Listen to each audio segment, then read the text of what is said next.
नमस्कार साथियों, स्वागत है आपका हमारे YouTube चैनल में। आज अपन इस वीडियो में देखेंगे विद्या संबल योजना से संबंधित नई अपडेट क्या आ गई है। तो विद्या संबल योजना का नया ऑर्डर आ चुका है। ये कार्यालय निदेशक माध्यमिक शिक्षा राजस्थान बीकानेर का जो है नया ऑर्डर आज ही जारी हुआ है। और माध्यमिक शिक्षा विभाग राजस्थान के विद्यालयों में प्राध्यापकों यानी फर्स्ट ग्रेड के रिक्त पदों पर विद्या संबल योजना के प्रथम चरण में, यानी पहले जो चरण है इसमें केवल फर्स्ट ग्रेड के जो ही अभ्यर्थी हैं उनको लगाया जाएगा।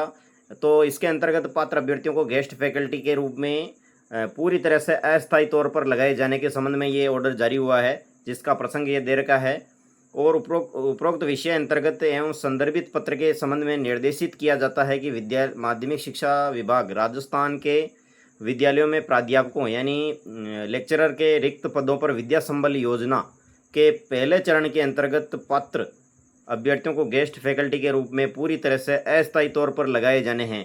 यानी आपको जो है अस्थायी तौर पर लगाया जा रहा है।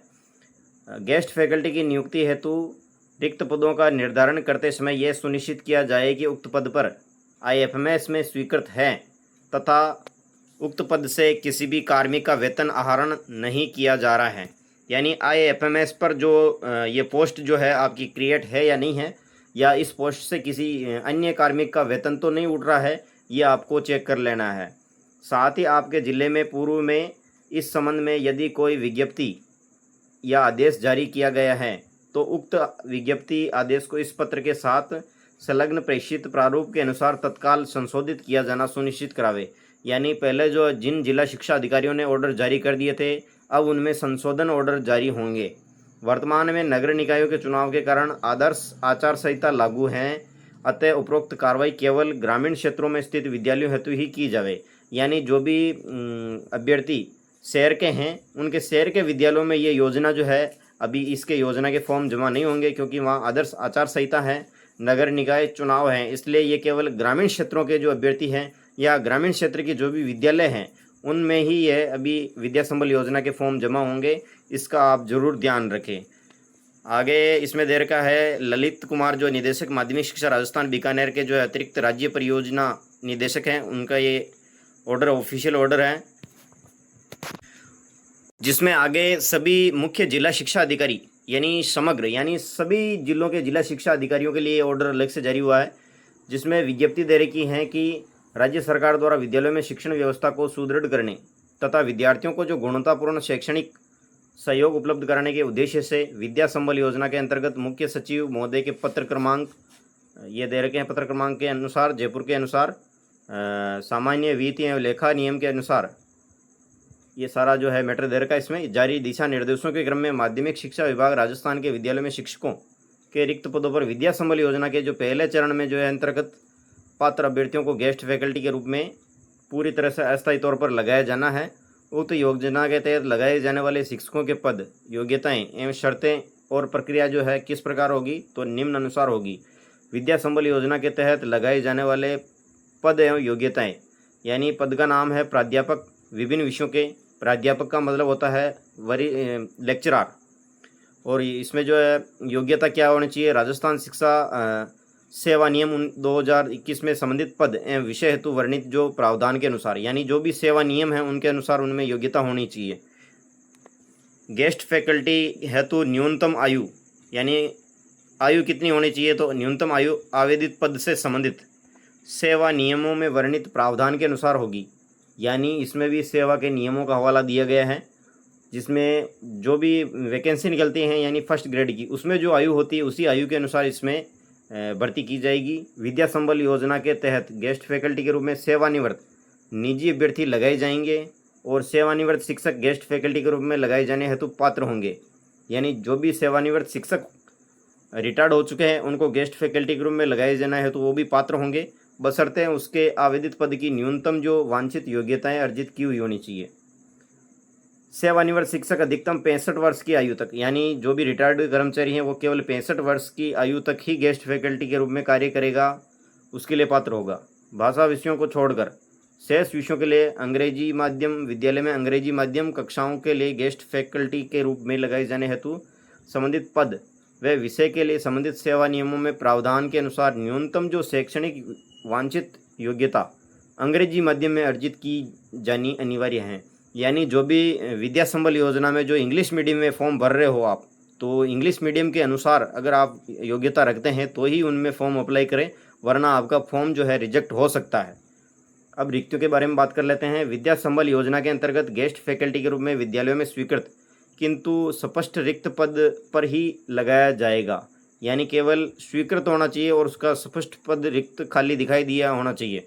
अब रिक्तियों का प्रकाशन कैसे होगा तो ये देख लेते हैं। विद्यालय स्पष्ट रिक्तियों का प्रकाशन अवलोकन संबंधित विद्यालय पीओ विद्यालय के नोटिस बोर्ड क्षेत्र व गांव के सार्वजनिक स्थान, जिला शिक्षा अधिकारी मुख्यालय माध्यमिक प्रारंभिक शिक्षा कार्यालय या विभाग की जो वेबसाइट है https://education राजस्थान गवर्नमेंट इन पर किया जाएगा। यानी जो भी जिस भी विद्यालय में कोई पोस्ट खाली है तो उसका प्रकाशन किया जाएगा गांव के सार्वजनिक स्थान पर या जो भी इसकी गवर्नमेंट की साइट है उस पर।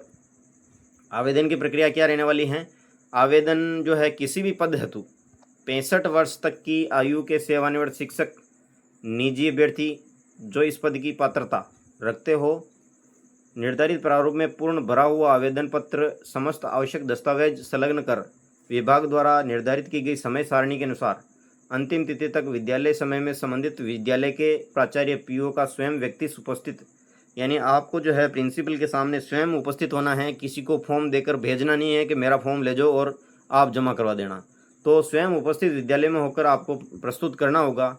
अब वरीयता का निर्धारण कैसे किया जाएगा, यानी आपका चयन कैसे किया जाएगा। तो विद्या संबल योजना के तहत गेस्ट फैकल्टी के तहत लगाए जाने हेतु प्राप्त आवेदन पत्रों की जांच के बाद विद्यालयवार प्रकाशित किए गए रिक्त पदों हेतु पद एवं विषयवार वरीयता सूची का प्रकाशन संबंधित पीईओ द्वारा किया जाएगा और वरीयता सूची पद की वांछित न्यूनतम शैक्षणिक योग्यता के प्राप्तांकों का 75%, यानी जो भी आपने शैक्षणिक योग्यताएं प्राप्त कर रखी उनका 75% और प्रशैक्षणिक योग्यता यानी जो भी आपकी बीएड या बीएसटीसी जो भी है उनके प्राप्तांकों का 25% अंक पार जोड़कर किया जाएगा। सेवानिवृत्त कार्मिक को प्राथमिकता प्रदान कर वरीयता में ऊपर रखा जाएगा। सेवानिवृत्त कार्मिक का आवेदन उपलब्ध नहीं होने पर समान अंक होने की स्थिति में अधिक आयु के निजी अभ्यर्थी को वरीयता में कम आयु के निजी अभ्यर्थी से ऊपर रखा जाएगा। यानी जिसकी आयु ज़्यादा है, अगर सेम अंक आ रहे हैं तो जिसकी उम्र ज़्यादा है उसको लिया जाएगा। अब गेस्ट फैकल्टी चयन है तो किसी भी स्तर पर साक्षात्कार नहीं लिया जाएगा, यानी आपका इंटरव्यू नहीं होगा इसमें। परिवेदना प्रस्तुत करना, यानी पात्रता अथवा वरीयता के संबंध में किसी भी तरह की परिवेदना आवेदक द्वारा संबंधित जिले के मुख्य जिला शिक्षा अधिकारी को जो है कार्यालय में 7 दिवस में प्रस्तुत करनी होगी। यानी आपको अगर किसी भी दूर का विद्यालय मिल जाता है तो आप जो है अपनी परिवेदना प्रस्तुत कर सकते हैं, जिसकी जो अवधि रहेगी 7 दिन रहेगी। जिला स्तर पर परिवेदना समिति निम्नानुसार रहेगी।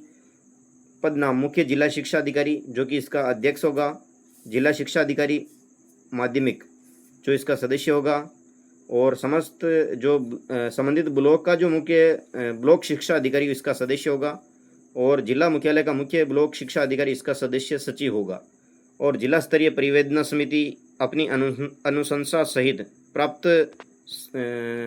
परिवेदनाओं को संबंधित जिले के जिला कलेक्टर अथवा उनके द्वारा नामित अधिकृत प्रतिनिधि को अंतिम निर्णय लेने हेतु प्रस्तुत करेगी। जिला कलेक्टर अथवा उनके नामित अधिकृत प्रतिनिधि का विनिश्चय इस बाबत अंतिम होगा।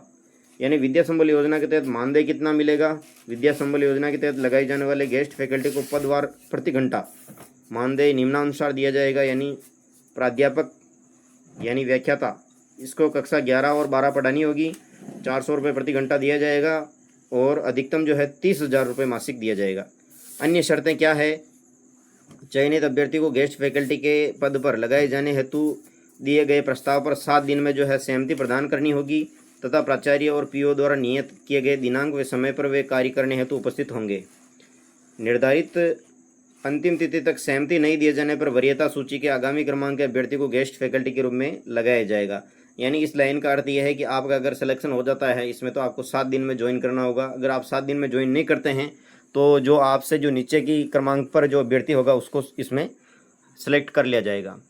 अगला है गेस्ट फैकल्टी के रूप में सत्रांत यानी पूरे सत्र 31/3/2027 तक अथवा नियमित प्रक्रिया से पद भरे जाने तक। यानी आप जिस पोस्ट पर जो है आप लग रहे हो उस पोस्ट पर अगर कोई नियमित कार्मिक आता है परमानेंट तो आपको हटा दिया जाएगा पूरी तरह से। तो पहले हो तो तक के लिए पूर्णतः अस्थायी तौर पर लगाया जाएगा। उक्त सेवाएं चूंकि गेस्ट फैकल्टी के रूप में पूरी तरह अस्थायी तौर पर ली जा रही हैं, अतः चयनित अभ्यर्थियों द्वारा गेस्ट फैकल्टी के तहत दी गई सेवाएं भविष्य में चयनित पद के लिए स्थायी राजकीय सेवा का आधार नहीं होगी एवं चयनित अभ्यर्थी द्वारा इस प्रकार आधार पर राजकीय सेवा में स्थायी करने हेतु मांग नहीं की जाएगी। यानी आप कोर्ट में नहीं जा सकते हो कि हमें परमानेंट कर दो। अगला है, गेस्ट फैकल्टी के रूप में लगाए गए निजी अभ्यर्थियों सेवानिवृत्त शिक्षकों को उन्हीं दिशा निर्देशों के अधीन रखा जाएगा जो वित्त विभाग के 30 मार्च 2021 में वर्णन किया गया है। गेस्ट फैकल्टी के कार्य का नियमित अवलोकन प्राचार्य यानी पीओ द्वारा किया जाएगा और निम्न कार्य कुशलता यानी अगर आप काम सही नहीं करते हैं और दुराचरण यानी आप स्कूल में जो है माहौल ख़राब करते हैं और अनियमितता करते हैं या कार्य से जो है अनुपस्थित होते हैं, अब्सेंट चलते हैं, तो उसकी दशा में प्राचार्य पीओ द्वारा बिना कारण आपको बताए गेस्ट फैकल्टी के रूप में विमुक्त कर दिया जाएगा। यानी प्रिंसिपल आपको बिना बताए कारण ही आपको वहाँ से स्कूल से डिलीट कर सकता है।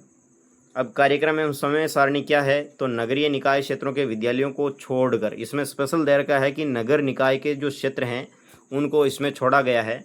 बाकी के जो ग्रामीण क्षेत्र के विद्यालय हैं वहाँ पीओ विद्यालय स्तरीय चयन समिति का गठन करेगा, वो करेगा 27 अगस्त 2026 को। अब पीओ विद्यालय स्तर पर विज्ञप्ति एवं रिक्तियों का प्रकाशन 31 अगस्त को किया जाएगा।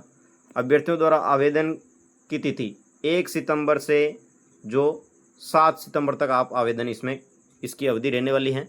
प्राप्त आवेदनों की सूची प्रकाशित करना, यानी आप जो आवेदन करोगे उनकी सूची कब प्रकाशित होगी, तो इसकी सूची 8 सितंबर को शाम को 4 बजे तक इसकी सूची जो प्रकाशित हो जाएगी। पीओ विद्यालय स्तरीय चयन समिति द्वारा आवेदन पत्रों की जांच कर एवं अभ्यर्थियों की वरीयता सूची तैयार कर जारी करना एवं अस्थायी वरीयता सूची में आपत्तियां मांगना, ये 9 सितंबर से 10 सितंबर तक दोपहर 2 बजे तक ही आपत्तियां मांगी जाएगी। उसके बाद कोई आपत्ति स्वीकार नहीं की जाएगी। अभ्यर्थियों आपत्तियां के निस्तारण पश्चात अंतिम एवं स्थायी वरीयता सूची जारी कर स्थायी वरीयता सूची के आधार पर प्रत्येक रिक्त पद के विरुद्ध 3-3 अभ्यर्थियों का चयन सूची तैयार की जाएगी। यानी एक पद के लिए 3 अभ्यर्थियों का चयन किया जाएगा।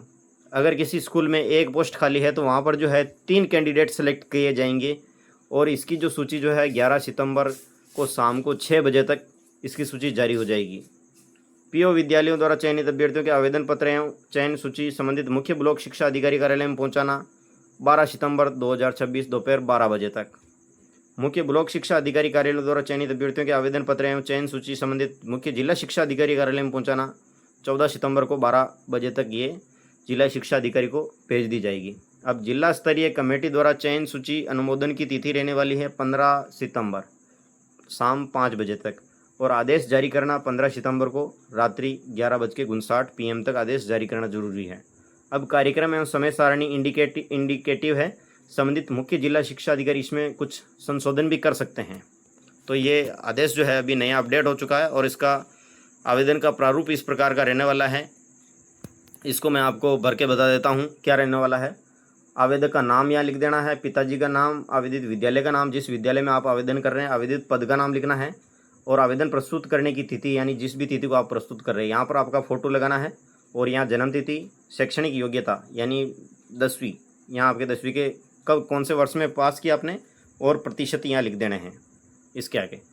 उसी प्रकार उच्च माध्यमिक के और स्नातक के, अधिक स्नातक के यानी MA के ये नंबर आपको इसमें फिल करने अगर आप योग्यता रखते हैं तो।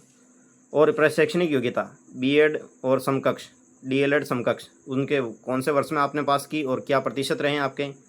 वैध पात्रता परीक्षा रीट, यहाँ रीट कौन से वर्ष में पास की और उसके कितने परसेंटेज हैं यहाँ भरने हैं। और निवास का पता यहाँ भरना है आपको, नीचे यहाँ पर स्थायी निवास का पता भर देना है, यहाँ पर जो भी आपके गांव का नाम और वर्तमान में कहाँ पर रह रहे हैं वहाँ ये पता यहाँ पर भरना है। यहाँ पर आपके मोबाइल नंबर, यहाँ जाति वर्ग कौन सा है, OBC है कौन सी है और अन्य विकलांग है या नहीं है तो इसका आपको लगाना है। आधार कार्ड की फोटोकॉपी लगानी, मूल निवास प्रमाण पत्र, चरित्र प्रमाण पत्र 2 राजपत्रित अधिकारियों द्वारा। और मैं शपथपूर्वक घोषणा करता हूँ ये सारी जो घोषणा है जो आपको पहले पढ़ लेनी है, उसके बाद ही अपना फॉर्म जो है सबमिट करवाना है। और यहाँ नीचे आवेदक के यहाँ पर क्या करने, हस्ताक्षर कर देने हैं और यहाँ हस्ताक्षर करने के बाद आपका फॉर्म जो है पूरी तरह से कंप्लीट हो जाएगा। तो साथियों, इस वीडियो में मैंने आपको जो विद्या संबल योजना से संबंधित नई अपडेट क्या आई है उसकी पूरी जो है प्रक्रिया बताई है कि क्या उसकी डेट रहने वाली है और क्या क्या गलतियां आपको नहीं करनी है। तो साथियों वीडियो अगर आपको अच्छा लगा हो तो इसको लाइक करें, शेयर करें, चैनल पर नए हो तो इसको सब्सक्राइब जरूर करें। धन्यवाद।